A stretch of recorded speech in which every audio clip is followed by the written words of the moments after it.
I've talked about two wounded characters, and I've talked about Kurosawa's mentors. One who combined those two aspects into one was his elder brother, Heigo.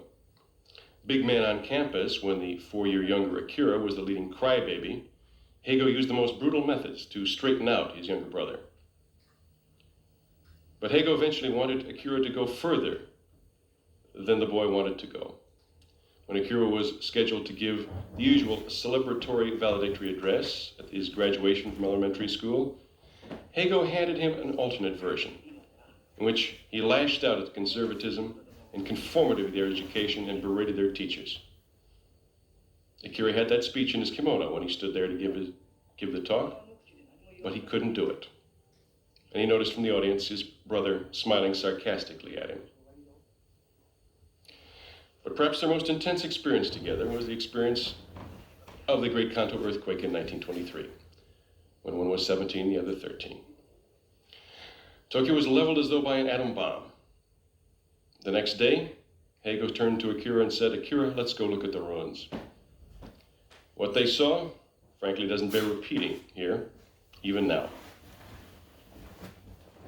But when the experience became overwhelming for the younger boy, Heigo would say to him, "Akira, look carefully now." Finally, the last sight was a pile of bodies yards high, surmounted by a blackened corpse in a Buddha position. Heigo said, "Magnificent, isn't it, Akira?" And Akira was forced to say, that was so.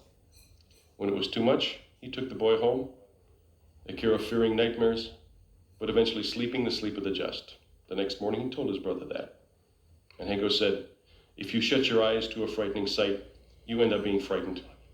If you look at everything straight on, there is nothing to be afraid of." At that point, he knew it had been horrifying for his brother too. It was an expedition to conquer fear for them both. Heigo, an outstanding student, a leader of the children, failed his exam for middle school. Why? No one ever knew.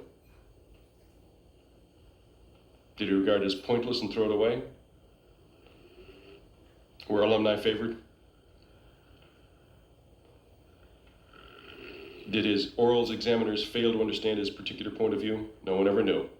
But of course, his life was ruined in many ways. He was off the track of academic excellence. He quarreled with his father, eventually left home and became a benshi, a narrator of silent films. He introduced Akira to foreign films and art films.